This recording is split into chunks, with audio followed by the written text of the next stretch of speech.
Hello, my dear friends. How are you doing? Hope you are having an amazing day and not having to deal with drama. Ready for new stories I have for you today? Let's go to the first one. And don't forget to listen to the end of the story, guys, to hear my insights. Enjoy the stories. And don't forget to like and subscribe. And of course, don't forget to leave a comment. 10 years ago, I was on the cusp of marrying the love of my life. Let's call her Sarah. We had been together for 5 beautiful years, and I was convinced she was my soulmate. The wedding was set for Saturday, and everything was perfect, or so I thought. The day before the wedding, I found out Sarah was having an affair. Not just with anyone, but with my brother Matt, my best man, my confidant, my own blood. I was devastated. The betrayal cut deep, and I called off the wedding immediately. Sarah begged for forgiveness. Matt tried to explain, but I couldn't bear to listen. I cut them both out of my life and moved away, trying to rebuild from the wreckage. A few months later, I heard that Sarah was pregnant and that Matt was the father. It was a bitter pill to swallow, but I forced myself to move on. Fast forward to a month ago. Out of the blue, I got a message from Sarah. She said she needed to talk to me, that there was something she had been hiding all these years. At first, I ignored her, but her persistence paid off, and I agreed to meet. We met at a coffee shop, and she looked different, older, tired. She told me that the child she had with Matt, a boy named Ethan, was actually mine. She had done a DNA test recently and found out the truth. I was in shock. My head was spinning. How could this be possible? I decided to do my own DNA test to confirm. The results came in, and it was true. Ethan was my son.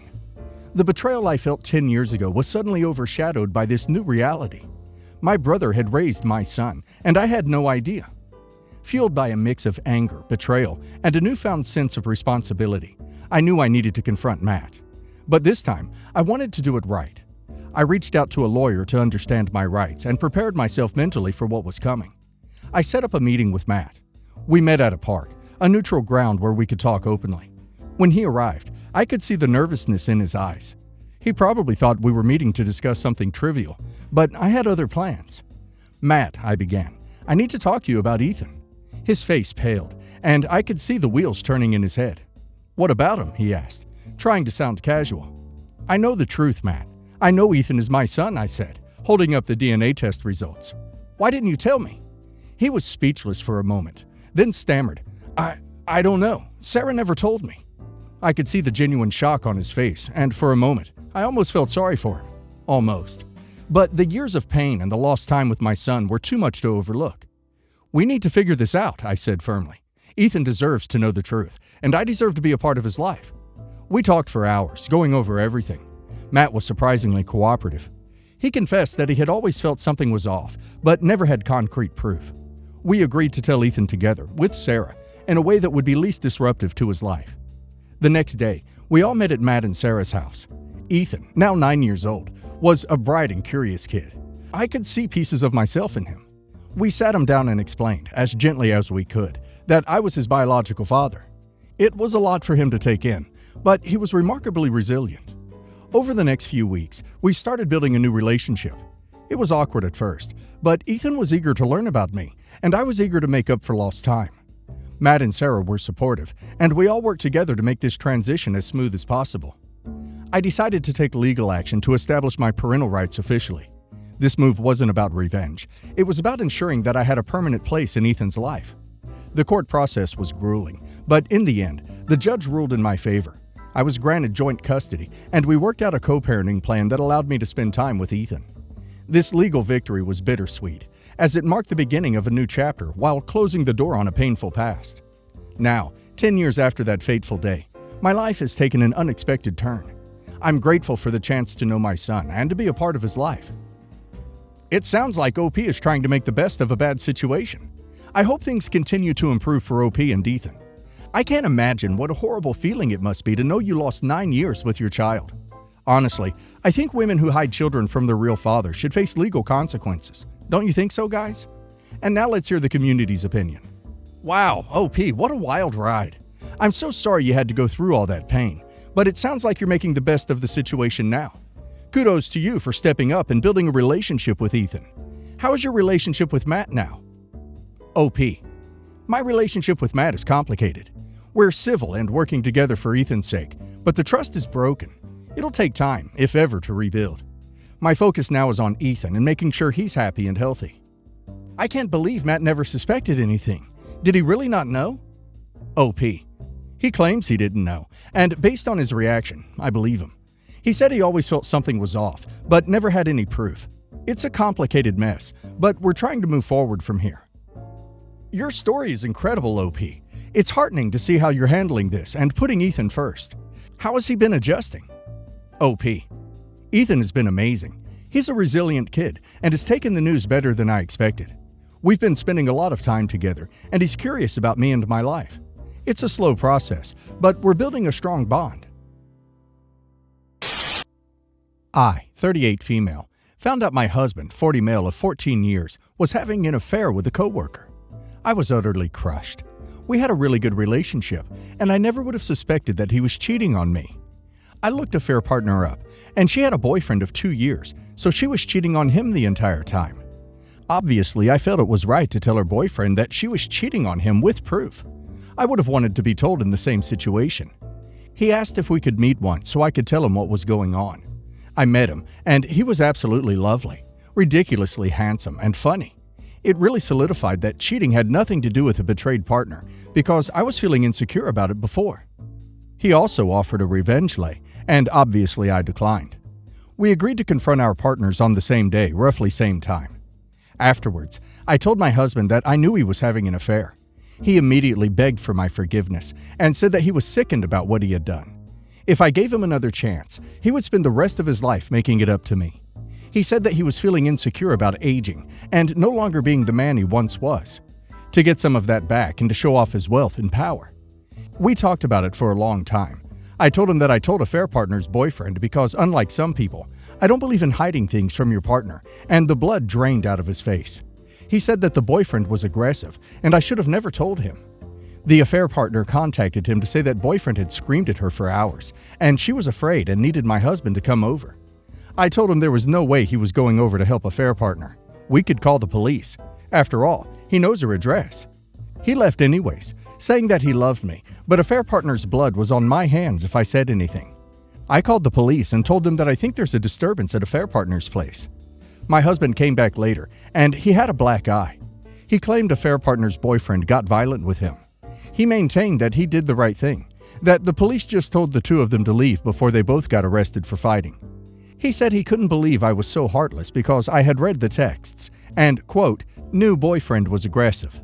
When I read the texts, all I saw were lies on lies focused on me because my husband would lie to his coworker about how the marriage was dead, and that I cared more about appearance than him, and I was using him for his money. None of which is true. I have a better job than him, and a better financial position. I don't believe the affair partner's sob story. I refuse to apologize for telling the boyfriend. My husband called me vindictive. He's been telling his side of the family that I'm getting iced out until I tell my side of the story, which makes it more 50-50 on whether I did the right thing. Am I the a-hole here? So, OP's husband leaves OP and goes to protect his affair partner instead of calling the police, and OP is still thinking of staying with him? Wow. In my opinion, he doesn't even sound so sorry, to be honest. If anyone has the colleague's blood on their hands, it's OP's husband for maintaining a romantic relationship with a woman who is in a relationship. And now let's hear the community's opinion. Not the a-hole for telling someone they were cheating. This all screams like a mess, and it seems like once he was caught, continued to make lies about it. Best thing for you to do now is divorce. Get your things in order and leave this manipulative crap stain of an ex. I call Cap. He's trying to guilt trip you into thinking you are the monster. Don't fall for his BS. Tell him you want a divorce and half his stuff. Not the a-hole. First of all, how are you to know? There wouldn't be a situation if your husband kept his pecker in his pants. He should be glad his job doesn't know. About 8 months ago, my brother-in-law, husband's brother, introduced us to his girlfriend. She and I hit it off immediately. She was sweet, funny, and seemed to genuinely like him. They looked great together. After about 3 to 4 months, he proposed, and she said yes. We were happy for them since they're both a little older. My husband and I are U.S. citizens originally from a small, excuse my French, crap-hole country. Our community in our town is very involved with each other. Everyone in everyone's business, with all the gossip and toxicity that follows small communities everywhere. 2 months ago, I happened to overhear my brother-in-law with his friends when they came over to watch the NBA game. My husband had gone to bed, but they were still drinking and talking in the living room. I was trying to find ways to gently tell them to go home when I heard them. Brother-in-law was telling them he was only with his fiance for a green card, that she was fat and ugly, and he was going to bide his time until he got his citizenship, then bounce. He was wondering whether he should get a vasectomy to not get her pregnant and be stuck paying child support forever. I was shocked, almost frozen from stupefaction. I'm not naive. I had heard of people within our community who had only married for a green card, unfortunately. But I genuinely thought brother-in-law was different. His fiancée was the sweetest girl, and to think she was going to have her life almost destroyed over this. So yeah, I told her. It wasn't an easy conversation. She almost didn't believe me. She confronted him, and he swore up and down that I lied and was just jealous. She stayed with him for a while. In the meantime, brother-in-law blew up at me, my husband, rallied his parents and siblings against me. I was basically a lying traitorous snake who was just trying to ruin the life of a good son. I got threatening messages from the family and the community at large. The fiancée stayed a bit, but I guess she eventually couldn't trust him anymore, so she broke off the engagement and broke off all contact with his whole family, including me who told her. My brother-in-law has to either leave the country soon or be out of legal status, become undocumented so to speak. I'm now pretty much a pariah. They've gaslighted me by saying I misheard what brother-in-law said, that he was just joking among friends, that I had seen how much they were in love, so why would I think he was only there for a green card, that I shouldn't have tattled to someone I'd only met a few months prior over family I've known for years, that I should have at least spoken to him before going to her, that even she knew I was crazy, that's why she cut off all contact with me anyway. Needless to say, the stress on my marriage has been huge. My husband tries to be supportive, but I can tell he's under huge strain and thinks I shouldn't have gotten involved at all. I'm lost, and I feel very much alone. Am I the a-hole? For evil to grow, good people need to do nothing. So, in my opinion, OP did a good thing saving this woman from heartache. She had a right to know, and because he is family, doesn't mean OP needs to support his disgusting behavior. OP should be proud of herself, because I am. And now let's hear the community's opinion. Right? You should always remain silent and let a man defraud and destroy the life of an innocent woman because, geez, he's family. Of course you shouldn't. You did the right thing. The only reason you're lost and alone is that your husband's family has a completely non-functional moral compass. You shouldn't have gotten involved from saving an innocent woman from allowing your brother-in-law to break her heart and tear her to pieces emotionally, committing a crime while doing so? Again, no way. Don't allow yourself to be gaslit or to feel guilty that you didn't take the extremely low road and embrace a cruel and immoral plot. Not the a-hole. I married my husband because none of the friends who knew about his behavior felt comfortable to tell me before I went through years of pain and found out on my own. You absolutely did the right and moral thing in my opinion. You did that woman a favor, and I think you're a good person, not the a-hole, and I hope you're in a better place soon. I, 40 male, have a son, 18 male, who was accepted to college. I was very happy because I didn't have the opportunity. I dropped out of school to help my family of 8 siblings. Today, I work in a managerial position without a diploma. When my son got accepted, I asked him to gather the necessary documents for his college registration. Since I'm not tech-savvy, I asked an employee to help with the registration. My son kept making excuses about the documents, saying some could only be obtained online. On the last day for registration, he gave me the documents, but the college website wouldn't accept the login credentials. I tried calling him, but he didn't answer. When I got home, he confessed he hadn't been accepted and had lied to me out of fear. I felt deeply disappointed. I had been telling everyone about his acceptance and working overtime to buy him a car as a gift. In anger, I told him he was a disappointment, which I regret. The next day, I wanted to apologize and discuss his future options, but he was out with friends. I used our shared computer and found a conversation where he and his friends insulted me and called his friends his real family. It seemed like he had left the computer on for me to see. When he got home, I yelled at him and told him he had until the end of the year to get a job and move out.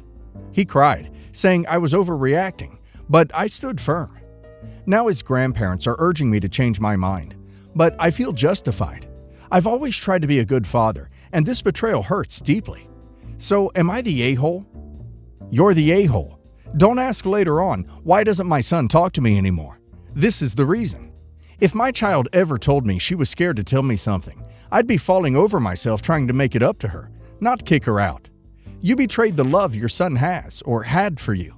Do better as a dad. You're the a-hole. You might want to ask yourself why he was afraid to share his not being accepted with you. Calling him a disappointment only piled more of that feeling on him. You read a private conversation and didn't like what you saw. That's on you. You shouldn't have read it. Kids mouth off to friends all the time, just like adults do. You may have found awful things said to others, but you said awful things straight to his face. You're the a-hole. With your first reactions being to tell him he was a disappointment, it becomes pretty clear why he was afraid to tell you the truth. In other words, you've managed to raise him in such a way that he's afraid to share with you when something goes wrong or when he achieves a bad result in something. So this is likely in line with how you usually respond to such things to begin with. I wouldn't even be surprised if the things he told his friends were eventually caused by your behavior towards him as well. You then telling him he effectively has until the end of the year before you abandon him just compounds your earlier mistakes. You really like doubling down on your mistakes, don't you?